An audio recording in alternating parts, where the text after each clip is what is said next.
सहारनपुर हकीकत नगर स्थित गुरुद्वारे में आज गुरु बख्श जी द्वारा हकीकत नगर में ज्ञानी गुरु नंदा जी की 39वीं पुण्यतिथि पर सत्संग व भंडारे का आयोजन किया गया, जिसके अंतर्गत 4 फरवरी से प्रत्येक दिन गुरुद्वारे में सत्संग का आयोजन किया गया, जिसमें सैकड़ों की संख्या में प्रत्येक दिन लोगों ने कीर्तन सुना और आज इसका विधिवत रूप से समापन हो गया, जिसमें हरिद्वार से पधारे श्री महंत जी ने सत्संग कर लोगों को निहाल किया। इसके पश्चात विशाल भंडारे का आयोजन किया गया। कार्यक्रम में पहुंचे बीएसपी नेता इमरान मसूद भी कार्यक्रम में हिस्सा लेकर सत्संग सुना। कार्यक्रम में मुख्य रूप से प्रधान श्रीमती मंजू तनेजा, प्रवीण तनेजा द्वारा मुख्य अतिथि इमरान मसूद, नरेश गौतम, महेंद्र तनेजा, मनीषा अरोड़ा का स्वरूपा भेंट कर स्वागत किया गया। कार्यक्रम में मुख्य रूप से मयंक कटारिया, शिवा पालीवाल, सचिन तनेजा, शिवम तनेजा, अतर सिंह, संजय गांधी, सुखपाल सिंह, सुनील की गुरु का आशीर्वाद ग्रहण किया।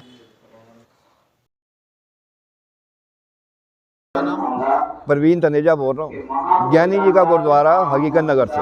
क्या कार्यक्रम? आज हमारे गुरु जी की 39वीं पुण्यतिथि है।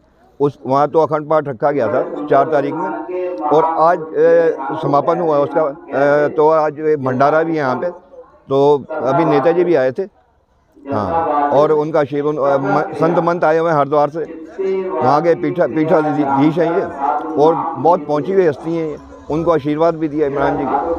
और बस अब लंगर होगा, उसके बाद कार्यक्रम का समापन हो जाएगा। सहारनपुर नवनियुक्त पुलिस उप महानिरीक्षक अजय कुमार साहनी ने कहा कि क्राइम कंट्रोल और कानून व्यवस्था कायम रखना पहली प्राथमिकता रहेगी। उन्होंने कहा कि अपराधियों पर पूरी तरह शिकंजा कसा जाएगा और बवाल करने वालों को भी चिन्हित किया जाएगा। कार्यालय पर अपनी पहली पत्रकार वार्ता में नवनियुक्त पुलिस उप महानिरीक्षक अजय कुमार साहनी ने कहा कि जनपद में नशे का कारोबार करने वालों को चिन्हित कर उनके खिलाफ कड़ी कार्रवाई की जाएगी। उन्होंने कहा कि उच्च अधिकारियों के निर्देशन में शासन की मंशा के अनुरूप काम करते हुए सरकार की प्राथमिकताओं पर खरा उतरने की हर संभव कोशिश की जाएगी। उन्होंने पुलिसकर्मियों को भी जनप्रतिनिधियों के साथ संवाद बनाए रखने के निर्देश दिए। वर्ष 2009 बैच के आईपीएस अफसर अजय कुमार साहनी को प्रदेश के तेज-तर्रार आईपीएस अफसरों में शुमार किया जाता है। सर, खनन को लेकर सबसे बड़ी समस्या ये नहीं है कि जनपद में अवैध खनन, वो अलग चीज है। दूसरे राज्य के लोग यूपी में आते हैं, खनन करते हैं और भाग जाते हैं। जैसा कि आप लोग जान रहे हैं कि सहारनपुर की जो सीमा है वो हरियाणा राज्य से भी लगती है। एसएसपी सहारनपुर साहब ने उसमें अच्छी कार्रवाइयाँ भी की हैं। वहाँ पर पीएससी तैनात की गई है और आगे भी संबंधित स्टेट जो है उससे भी हम लोग बात करेंगे और वहाँ के जो आसपास के हमारे पुलिस थाने हैं उनसे हम लोग बॉर्डर मीटिंग करके ये तय करेंगे वहाँ के अधिकारियों के साथ कि उधर के लोग इधर ना आए, ज्वाइंट फोर्स लगवाएंगे और जो भी लोग इधर आएंगे उन पे नियम संगत कठोर कार्रवाई सुनिश्चित की जाएगी। दूसरी बड़ी समस्या जिस पे हालांकि अब बहुत ज्यादा कंट्रोल हो गया है, नशा। हरियाणा पंजाब की सीमाएं लगती है, कई उत्तराखंड की लगती है, कई राज्यों की सीमाएं होने से यहाँ तस्करी और नशा तो बहुत तेजी से यहाँ के जुड़े हुए गाँव के क्षेत्रों में और उनमें पनप रहा है। जी, निश्चित रूप से आज सुबह में कोई पेपर भी देख रहा था, उसमें भी निकला था कि पंजाब से, हरियाणा से और यूपी में बाराबंकी और कुछ अन्य जगहों से यहाँ पर नशे के खेप कुछ आती है और कुछ चिन्हित जगह हैं। उसमें हम लोग पहले जनपद स्तर पे जो भी नशे का कारोबार कर रहे हैं, जितने भी लोग हैं उनकी लिस्टिंग करवा रहे हैं पूरे जनपद में और इन सबों के खिलाफ कठोर कार्रवाई करेंगे। बाकी जिन जिन एरियाज से ये सूचना आ रही है वहाँ भी हम लोग चिन्हित कर रहे हैं, रूट लेवल तक जाएँ और वहाँ भी कार्रवाई सुनिश्चित करें। सर, आपकी प्राथमिकताएं क्या रहेंगी? देखिए, मैंने सहारनपुर डीआईजी रेंज के तौर पे अभी ज्वाइन किया है और यहाँ सहारनपुर, मुजफ्फरनगर शामिल 3 जनपद हैं। जो हमारी बेसिक पुलिसिंग है, लॉ एंड ऑर्डर और क्राइम कंट्रोल, वो हमारी प्राथमिकता रहेगी। कानून व्यवस्था हर हालत में सुचारू रूप से चलती रहे और किसी भी प्रकार का अपराध ना हो ताकि यहाँ की जनता अपने आप को सुरक्षित महसूस करे।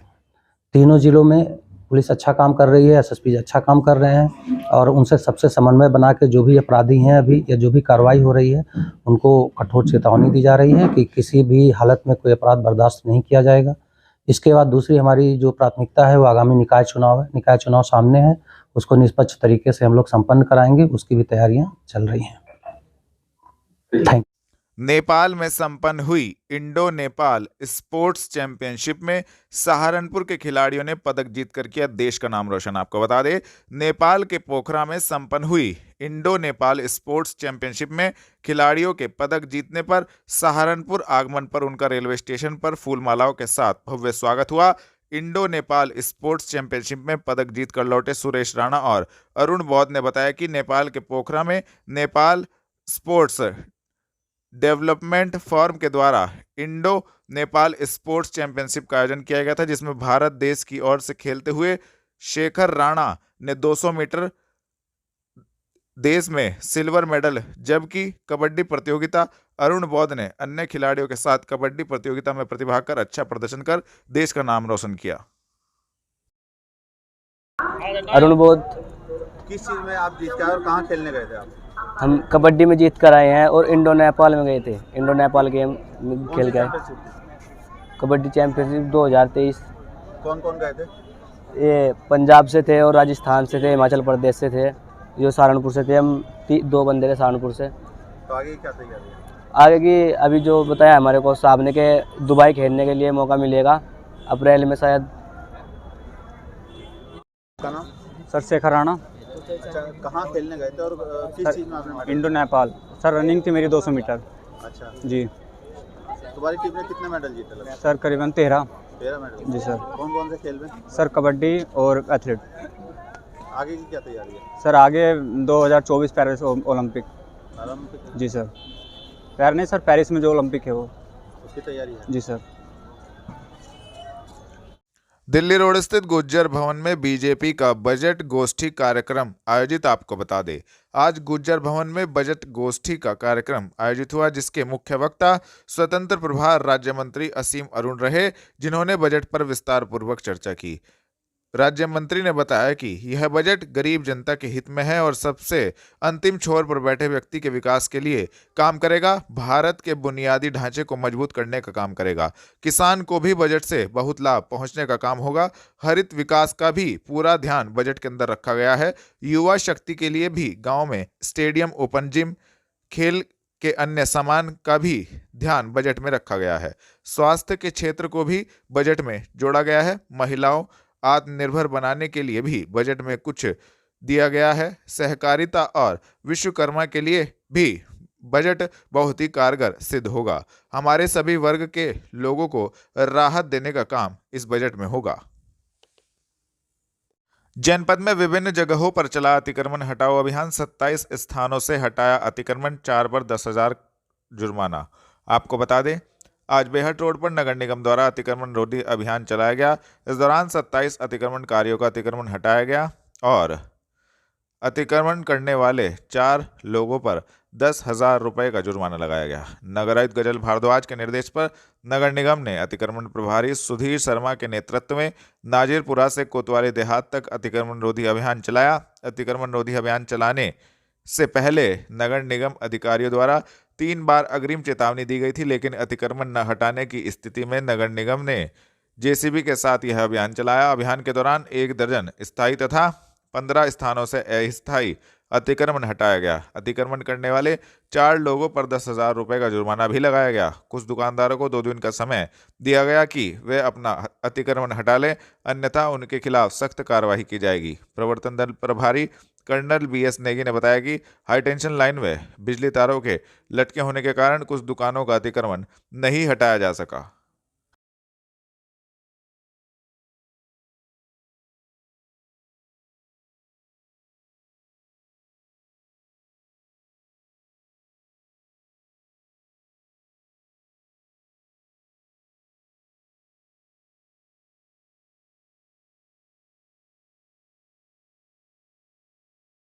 कोर्ट रोड पुल पर 2 गुटों में जमकर मारपीट, वीडियो सोशल मीडिया पर वायरल। आपको बता दें, थाना सदर बाजार क्षेत्र के कोर्ट रोड पुल पर किसी बात को लेकर 2 गुटों में मारपीट हो गई। थाना सदर बाजार क्षेत्र के चंदन नगर चौकी के समीप का यह वीडियो बताया जा रहा है, जिसमें दोनों गुट ने एक दूसरे पर सरकारी टाइल भी बरसाई। पूरे मामले का वीडियो इस वक्त सोशल मीडिया पर जमकर वायरल हो रहा है।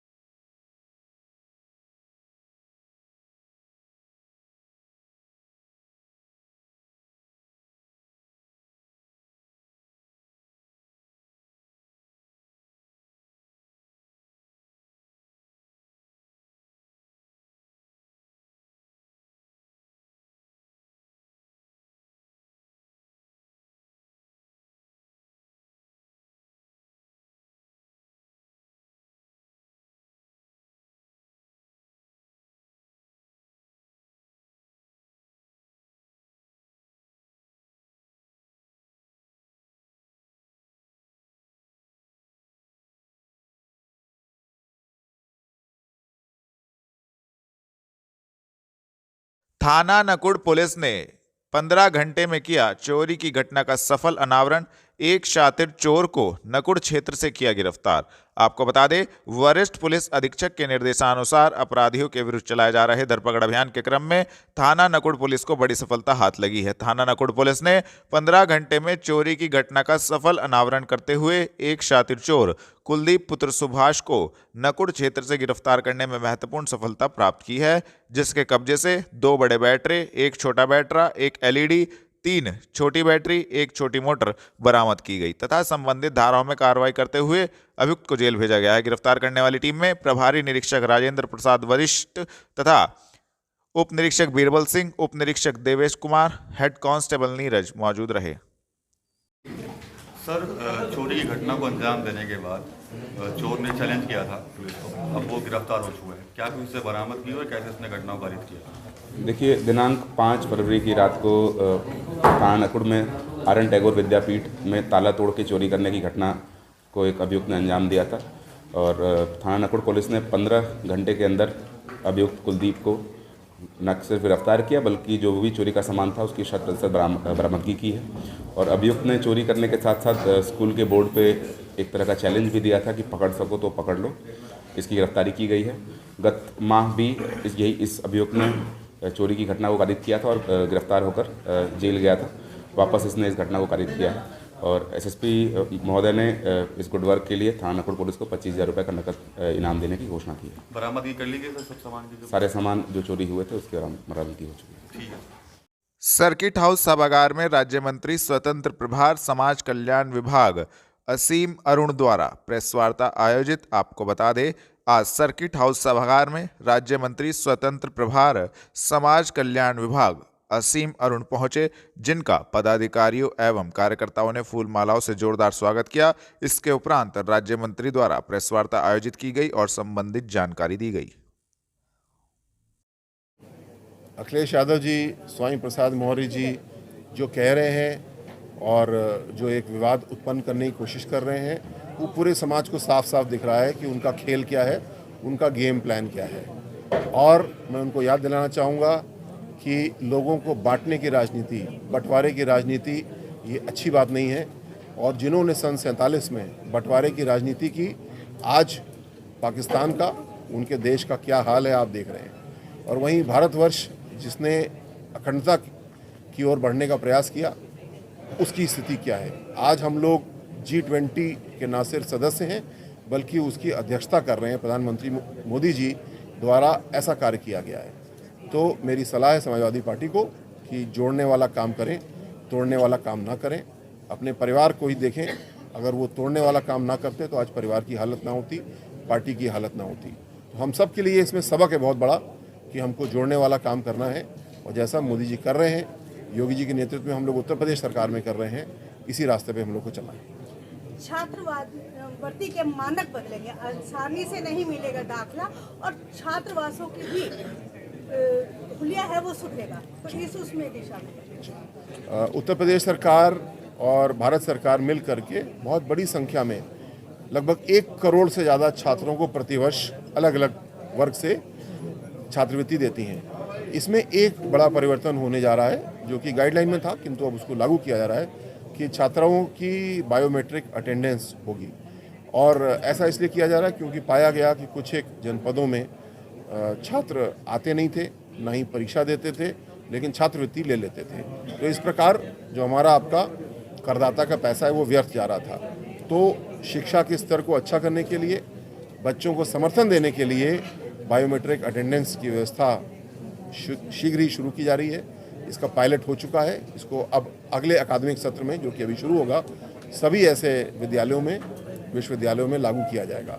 इसका हम समझते हैं एक तो शिक्षण कार्य बेहतर होगा, ये परिणाम होगा, और साथ साथ जो वाकई में पात्र हैं बच्चे, जो मेहनत से पढ़ाई कर रहे हैं, रोज़ कॉलेज आ रहे हैं, स्कूल आ रहे हैं, उनको छात्रवृत्ति समय से मिल पाएगी। मंत्री जी, अगर बजट की बात की जाए, विपक्ष जो है लगातार हमलावर है। जिस दिन से बजट जो पेश हुआ है, अरविंद केजरीवाल, ममता बनर्जी, डिम्पल यादव लगातार कह रहे हैं ना किसानों के लिए कुछ है, ना रेलवे के लिए और ना अर्थव्यवस्था के लिए कुछ है। क्या कहेंगे इस पर? जो बजट प्रस्तुत किया गया है वो बहुत दूरगामी परिणाम वाला बजट है। सुखद बात यह है कि जो मूलभूत परिवर्तन किए गए मोटे तौर पे बड़े परिवर्तन बताऊं तो जीएसटी को परिवर्तन किया गया, लागू किया गया, डिजिटल पेमेंट की व्यवस्था लाई गई। हमारे देश का यूपीआई, पूरी दुनिया में ऐसी व्यवस्था नहीं है जो मोदी जी ने बनवाई है उत्तर प्रदेश में हमारे उपयोग के लिए और पूरे भारत में। ये एक बड़ा परिवर्तन है और इसकी वजह से हमारा टैक्स कलेक्शन बहुत ज़्यादा बढ़ा है, जिसका परिणाम ये कि जितनी भी गरीब कल्याण की योजनाएं थीं वो वहीं के वहीं स्थापित हैं, बल्कि उसमें और इजाफा किया गया है, बढ़ोतरी की गई है और नई योजनाएं भी इसमें लाई गई हैं। अवस्थापना को, इंफ्रास्ट्रक्चर को मजबूत करने की योजनाएं आई हैं। तो जहां सामाजिक न्याय के दृष्टिकोण से आर्थिक कार्य जो करने बजट में वो सारे के सारे हैं वो मजबूत हो गए, लेकिन ग्रोथ के लिए जो इंफ्रास्ट्रक्चर की आवश्यकता है उसको भी बढ़ावा दिया गया है। ये बहुत ही ऐतिहासिक बजट है, ये 1 साल का नहीं, ये अगले 25 साल की नींव रखने वाला बजट है। रोजगार के लिए बात नहीं की गई है, वहीं महिलाओं का कहना है विपक्ष का कि महिला सम्मान बचत की बात तो की है और इसके जरिए महिलाओं की गुल्लक को निशाना बनाया गया है। रोजगार को बहुत व्यापक तौर पे बढ़ावा देने वाला ये बजट है।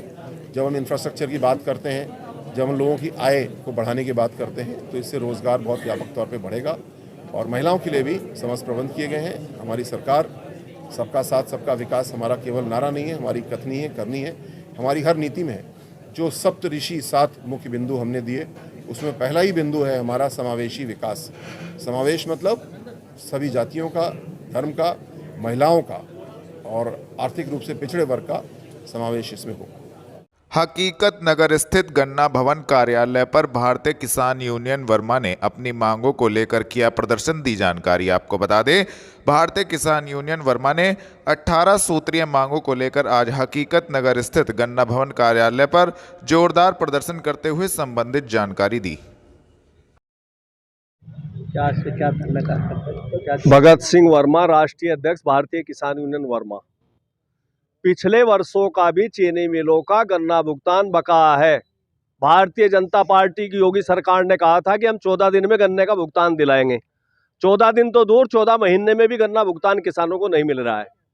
भारतीय किसान यूनियन का मजबूर होकर यहाँ धरने पर बैठना पड़ा है गन्ना भवन पर। और जब तक गन्ने का भुगतान नहीं होगा, पिछले वर्ष का व इस वर्ष का, और पिछले वर्षों में जो देरी से गन्ना भुगतान किया गया है उस पर लगा ब्याज चीनी मिलों पर बकाया है। 72 करोड़ रुपए देवबंद चीनी मिल पर बकाया है। 100 करोड़ रुपए से ऊपर बजाज चीनी मिल गांगनोली पर बकाया है। घटतोली चीनी मिलों के कांटों में भारी हो रही है। इन सारी बातों को लेकर भारतीय किसान यूनियन वर्मा का धरना और प्रदर्शन जारी रहेगा और जब तक गन्ने का लाभकारी रेट 600 रुपये क्विंटल नहीं होगा, चीनी मिलों में घटतोली को नहीं रोका जाएगा, गन्ना भुगतान ब्याज सहित नहीं मिलेगा, तब तक भारतीय किसान यूनियन वर्मा का संघर्ष जारी रहेगा। कोर्ट रोड पर कांग्रेसियों ने देश में अडानी समूह द्वारा मध्यम वर्ग के लोगों की जमा धनराशि से फर्जीवाड़े के विरोध में किया प्रदर्शन। आपको बता दें, आज देश में अडानी समूह द्वारा मध्यम वर्ग के लोगों की जमा धनराशि की एसबीआई और एलआईसी के माध्यम से फर्जीवाड़ा एवं लूट के विरोध में आज कांग्रेसियों ने कोर्ट रोड पर जोरदार प्रदर्शन किया तथा संबंधित जानकारी दी। आज हमारा अखिल भारतीय कांग्रेस पार्टी की हमारे आदरणीय राष्ट्रीय अध्यक्ष मल्लिकार्जुन खड़गे जी, हमारी राष्ट्रीय नेता सोनिया गांधी जी, हमारे राष्ट्रीय नेता आदरणीय राहुल गांधी जी, हमारी नेता और प्रदेश की प्रभारी आदरणीय प्रियंका गांधी जी, प्रदेश अध्यक्ष बड़ीलाल खाबरी जी, नसीमुद्दीन सिद्दीकी जी, विदित चौधरी जी, प्रदीप नरवाल जी के निर्देश अनुसार पूरे भारतवर्ष में हर एक जनपद में अडानी जी ने जो खेल खेला है, जो लगातार आदरणीय राहुल गांधी जी बोल रहे थे, पिछले 2014 से लगातार बोल रहे थे कि अडानी अंबानी इस देश को नुकसान पहुंचाएंगे। और उसका कारण था क्योंकि आप एक ही व्यक्ति को वोट दे देंगे, एक ही व्यक्ति को आप एलआईसी दे देंगे, एक ही व्यक्ति को आप रेल दे देंगे, एक ही व्यक्ति को आप एयरपोर्ट दे देंगे, तो कैसे करेगा? आपने एक ही व्यक्ति को पूरा हिंदुस्तान देने का मन बना लिया है। एक दिन जिस दिन उसका मन करेगा, जैसे अभी हुआ है, जो हिंडनबर्ग ने रिपोर्ट दी है, लगातार आपने देखा है कि किस तरह फर्जी कंपनियों को विदेशों में बनाया गया, अपने शेयरों को बढ़ाया गया। उसका कारण यह है कि आज जो दूसरे नंबर पर था विश्व के, आज 17वें नंबर पर पहुंच गया। अगर वो व्यक्ति इस देश से जैसे और लोग गए, नरेंद्र मोदी गए और लोग चले गए, चौकसी जी गए, अगर वो भी इस देश से चला गया तो इस देश में इसके व्यक्ति के हाथ में कटोरा आ जाएगा। आप देखिएगा कि एक व्यक्ति अगर रिक्शा वाला कोई लोन देने जाता है 25,000 का 5,000 का, उसके जूता घिस जाते हैं और 2,500 करोड़ उसको SBI ने, LIC ने, पंजाब नेशनल बैंक ने, अन्य बैंकों ने उसे कर्जा देने का काम किया, क्योंकि वो नरेंद्र मोदी जी के मित्र हैं। तो इसलिए हम सभी लोग आम लोगों के हितों के लिए आज हमारा धरना प्रदर्शन है कि ये बैंक जो उसको लगातार कर्जे पे कर्जा दे रहे हैं, ये पैसा बैंक का नहीं है, ये हम जैसे आप जैसे लोगों का, आम आदमी का पार्टी है। हमारा धरना प्रदर्शन आज जिला और महानगर कांग्रेस कमेटी ने संयुक्त रूप से यहाँ स्टेट बैंक जो मेन ब्रांच है उस पर धरना प्रदर्शन हमारे राष्ट्रीय अध्यक्ष मल्लिकार्जुन खड़गे जी, हमारे राष्ट्रीय नेता हमारे सांसद राहुल गांधी जी, हमारी प्रदेश की प्रभारी महासचिव प्रियंका गांधी जी, ब्रिजलाल खाबी जी हमारे प्रदेश अध्यक्ष, नसीमुद्दीन सिद्दीकी जी हमारे प्रधान के अध्यक्ष जी के आह्वान। आज जिला और महानगर कांग्रेस कमेटी ने यहाँ पर धरना प्रदर्शन किया। जो कुछ चंद नामुआइंदे ऐसे हैं जो देश को चलाने का काम कर रहे हैं, उसमें से सारे के सारे मैं आपको बताऊं गुजरात के हैं, व्यापारी हैं, गरीब मजदूर किसान मिडिल क्लास परिवार और जो मिडिल क्लास व्यापारी है उसकी कमर तोड़ने का जो काम इस केंद्र में बैठी भाजपा सरकार ने किया है, वो अपने आप में कहीं ना कहीं बहुत बड़ा सोचने का विषय और बहुत बड़ा निंदनीय है। आज हमने ये प्रदर्शन इसलिए किया है कि LIC जो कभी आज तक घाटे में नहीं गई और इतने 1,000 करोड़ रुपए घाटे में चली गई, एक प्रश्न है क्यों, ऐसा क्यों हुआ, और हुआ तो उसका जवाबदेही कौन है? देश के वित्त मंत्री अडानी, मोदी, और संसद में जो इन्होंने बजट पेश किया है उसमें कहते कुछ नहीं है। अरे गरीब के लिए क्या छोड़ा आपने? अमीर अमीर होता जा रहा है, गरीब गरीब होता जा रहा है, पिस कौन रहा है? मध्यम वर्गीय रोज गड्ढा खोदता है, रोज पानी पीता है। कोई इनसे ये पूछे हमारी देश की अर्थव्यवस्था को चलाने में मध्यम वर्गीय जो व्यापारी हैं उनका बहुत बड़ा योगदान है। ये हमारे पूर्व प्रधानमंत्री डॉक्टर मनमोहन सिंह जी ने भी कहा, जो बहुत बड़े अर्थशास्त्री हैं। हमारा यही आप लोगों के माध्यम से ये कहना है कि जो पैसा डूबा है उसका देनदारी, उसका जवाबदेही किसकी होगी? केंद्र में बैठी भाजपा सरकार, कि हमारे देश के प्रधानमंत्री, हमारे देश के वित्त मंत्री, या वो जो दो कि हम दो हमारे दो? जवाब तो आपको जनता को देना ही पड़ेगा। और यही हम पूछने के यहाँ पर आप सभी एकत्रित हुए हैं। महानगर और जिला कांग्रेस कमेटी ने संयुक्त रूप से धरना प्रदर्शन किया है। धन्यवाद। एकता कॉलोनी में लकड़ी के कारखाने में लगी भयंकर आग बुझाने के लिए फायर ब्रिगेड मौके पर। आपको बता दें, थाना कुतुबशेर क्षेत्र के एकता कॉलोनी स्थित हाजी इसरार के लकड़ी के कारखाने में अचानक आग लग गई। आग लगने से कारखाने में तैयार लाखों रुपए की लकड़ी का माल जलकर राख हो गया। सूचना के बाद मौके पर स्थानीय पुलिस के साथ आग बुझाने के लिए दमकल विभाग की गाड़ियां पहुंची। दमकल कर्मी आग पर काबू पाने के लिए लगातार कड़ी मशक्कत कर रहे हैं। कुछ हद तक आग पर काबू पा लिया गया है और आगे भी आग पर काबू पा लिया जाएगा।